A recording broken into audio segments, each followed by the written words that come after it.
Ako si Rai, pero mas kilala niyo ako bilang Eduardo. At ito ang aking day 2 sa Jakarta, Indonesia bilang isang M7 ambassador. At kakagising ko lang. Naligo agad ako at nagbihis kasi nagmamadali na ako dito eh. Late na ako nagising pare, call time namin 1, nagising ako 12:40. Buti na lang lalaki ako kaya mabilis na ako gumawa ng mga bagay-bagay. Nag-trippings na ako dito pare, sunod ko na si Pikachu. Tapos gugustuhin ko sana mag-jacket kaso nga lang yung jacket ko pare ang dumi. Ayan oh, may dumi dito sa gilid, kita mo ba? Ayan oh, may dumi pare oh, ang dumi oh. Kita mo?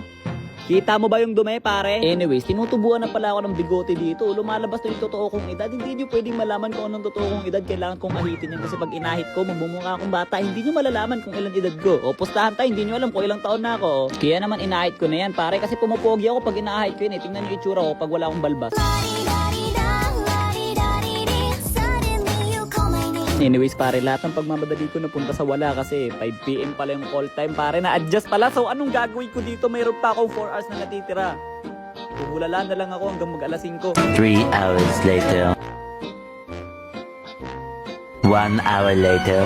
O, alas 5 na, kanya-kanya na tayo pare. Kakabukas ko pa lang ng pinto, tapos paglabas ko, bumalik ako agad, nag-U-turn ako pare kasi nakalimutan ko yung susi ko, muntik na ako di makapasok ulit. Level 8, ba't nasa level 8 lang ako? Tapos sila level 15, ano, lock item na sila, ako hindi pa. Tapos umalis na kami dito, papunta na kami sa venue ng M7, here we go! Op, cinematic. Pagdating namin sa venue, grabe, lahat ng mga content creator na kasama ko, naglabasa ng cellphone. Siyempre, kasama na rin ako, kanya-kanyang vlog na. Sige, hataw mo, Tishay. Ayan na pare, binigyan na yung bracelet namin, nakalagay dyan, call. Bakit? Kasi astig ako. I'm call.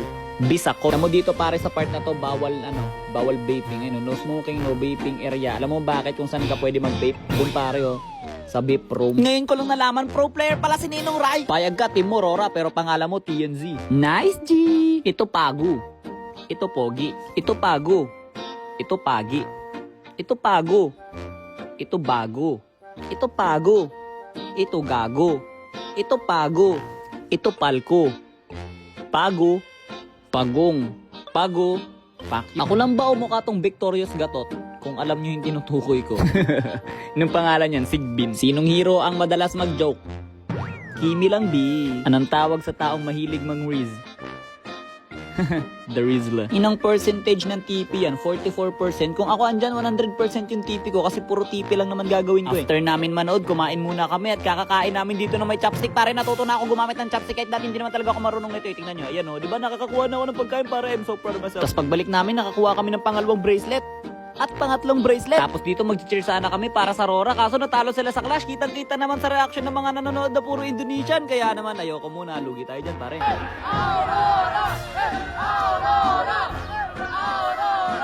Grabe yung cheer dito pare, 6 versus 6,000. Kaya lugi kami dito pag nag-cheer kami. Parang bubugbugin kami nung nasa paligid namin eh. Kaya after manalo ng Aurora, lumabas na agad kami bago kami abangan. Game 1 pa lang pala yun, marami pang game na parating. Ito pala yung nangyari sa game 2 pare, kasi nanalo yung AE. Kaya yan, nagwawala sila, sumasayaw-sayaw sila, ang cute nila. Tapos dito, nag-TikTok muna sila kasama yung mga pro player. Nakakita ka na ba ng behind the scene? Nalobat yung cellphone ko habang naglalaban yung Aurora kanina, tsaka yung anong team yun? Alter Ego pare, nalobat kasi cellphone ko so hindi ko sa inyo na-record yung mga pangyayari. Kaya naman explain ko na lang sa inyo pare. Doon sa mga hindi nakapanood kasi iba 'di ba nakapanood naman kayo ng ng M7. Pero sa mga hindi nakapanood, explain ko sa inyo lahat ng nangyari. Matatalo na dapat ang Pilipinas pare. Matatalo na. Patapos na, pinupush na ng kalaban yung base natin.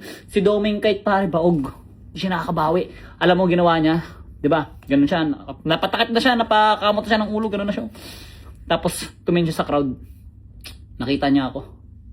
Ginanahan siya. Ayun, nag-comeback sila pare. Bigla siya nag-lock item. Di ba pagtingin niya sa akin?